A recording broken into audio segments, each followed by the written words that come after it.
അയ്യോ നമ്മുടെ പശുക്കുട്ടി ശരത്തിനെ നക്കി ഗായ്സ്. ഞാൻ ഇന്ന് എൻ്റെ കസിൻസിൻ്റെ കൂടെ ബേക്കൽ ഗോകുലം ഗോശാലയിലോട്ട് പോയിട്ടുണ്ടായിരുന്നു ഗൈസ്. അവിടെ 10 ദിവസമായിട്ട് നൃത്തോത്സവം നടന്നുകൊണ്ടിരിക്കുക. ഞാൻ ഇതുവരെ പോയിട്ടില്ല, ഇന്ന് ലാസ്റ്റ് ഡേ ആണ്. അങ്ങനെ ഒന്ന് പോവാമെന്ന് വിചാരിച്ചതാണ്. കണ്ടോ, ഇവിടെ ഒരുപാട് പശുക്കളുണ്ട് കേട്ടോ. ഇവിടെ ഈ പശുക്കളുടെ ചാണകമൊക്കെ ഉപയോഗിച്ചിട്ട് മരുന്നൊക്കെ ഉണ്ടാക്കുന്നതും എന്തൊക്കെയോ കാര്യങ്ങളൊക്കെ ഉണ്ട് കേട്ടോ.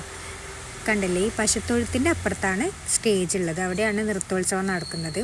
ഇവിടെ എല്ലാ വർഷവും ഇങ്ങനെ ഓരോ പരിപാടികളുണ്ടാവും. കഴിഞ്ഞ വർഷം സംഗീതോത്സവമായിരുന്നു, ഇപ്രാവശ്യം നൃത്തോത്സവം. ഇപ്രാവശ്യം നവ്യ നായരൊക്കെ വന്നിട്ടുണ്ടായിരുന്നു, സ്റ്റേജ് പ്രോഗ്രാം ഉണ്ടായിരുന്നു. ഞാനിങ്ങനെ പശുവിനൊക്കെ തൊട്ട് നോക്കി. എൻ്റെ ഷോളിലൊക്കെ അതിങ്ങനെ നക്കാൻ വേണ്ടി വരുമ്പോഴത്തേക്ക് ഞാനങ്ങ് മാറിക്കൊടുത്തു ഗൈസ്. അത് കഴിഞ്ഞ് ഞങ്ങൾ ഭക്ഷണം കഴിച്ചു. നല്ല പായസമൊക്കെ ഉണ്ടായിരുന്നു. ഇതൊക്കെയാണ് എൻ്റെ കൂടെ വന്ന എൻ്റെ കസിൻസ്.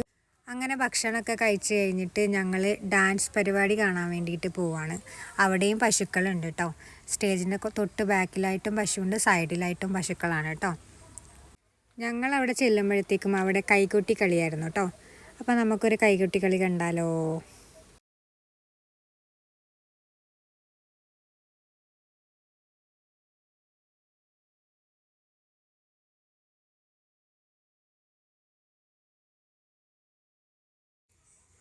പശുക്കുട്ടി ശരത്തിനെ നക്കി ഗൈസ്.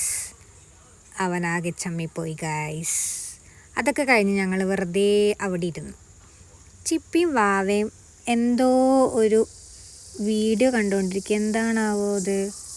എൻ്റെ സ്വന്തം യൂട്യൂബ് ചാനൽ അവർ കണ്ടുകൊണ്ടിരിക്കുകയാണ്. ഞങ്ങളങ്ങനെ വീട്ടിലോട്ടേക്ക് തിരിച്ചു പോവാണ് ഗൈസ്. ഇവിടെ വന്നിട്ട് ഈ ഗോശാലയൊക്കെ വിസിറ്റ് ചെയ്യണമെന്ന് ആഗ്രഹമുള്ളവർക്ക് ഇവിടെ വരാവുന്നതാണ്. ഇവിടെ താമസിക്കാനുള്ള സൗകര്യങ്ങളൊക്കെ ഉണ്ട്. അപ്പോൾ ബൈ ഗൈസ്.